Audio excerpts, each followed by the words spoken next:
xiisadaha aad u hayso waxyaabaha aad ku raaxaysato oo ka luma. Inaad dareento deganaansho la'aan, in aad in badan hurdo ama aad hurdo iska weydo, inaad dareento in aad mar walba daalan tahay ama aad tamar la'dahay, inaad cayisho ama aad caatowdo, rabitaanka cuntooyinka oo ka luma, in ay kugu adkaato u kurgelidda ama xusuusta, in aad dareento rajo la'aan ama aad dhahdid waxaan ahay ciirsilaawe. Haddii aad qabtid calaamadahan mid ka mid ah in ka badan 2 toddobaad, ama aad ka fikirayso in aad naftaada waxyeeleyso ama dadka kale, dhakhtarkaaga waanada u tag.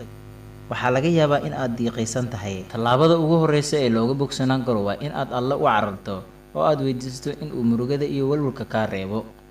Waa in aad quraan akhris ka badisaa, kadibna aad la hadashaa qofka ku caawin kara. Kaasi waxaa laga yaabaa in uu yahay dhakhtarkaaga waanada ama la taliyahaaga. Daryeelkaada waxaa laga yaabaa in ay ku jirto daawada, la talinta, waxyaabaha ku caawin kara.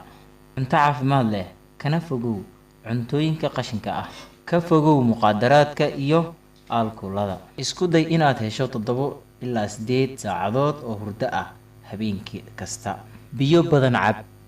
Fircoonow xitaa haddii aadan dareensanayn sidaas. Qorshayso hawl maalmeedkaaga. Ka fogow diiqada haddii ay suurtagal tahay. La hadal sheekh ama qof Alle ku xasuusiya. Badi salaadaha sunnooyinka ah ama istighfar samee. Dareemadaada la qaybso qoyska ama saaxiibadaada. Qor fikirkaaga iyo dareenkaada. Ku caawi qof kale in uu helo daaweyn waa muhiim. Qofka ku jecel waxaa laga yaabaa inuusan ku haynin tamar ama rabitaan uu caawino kugu weydiisto. Haddaba daawade, ka guur qolka murugada oo raadso furaha farxadda.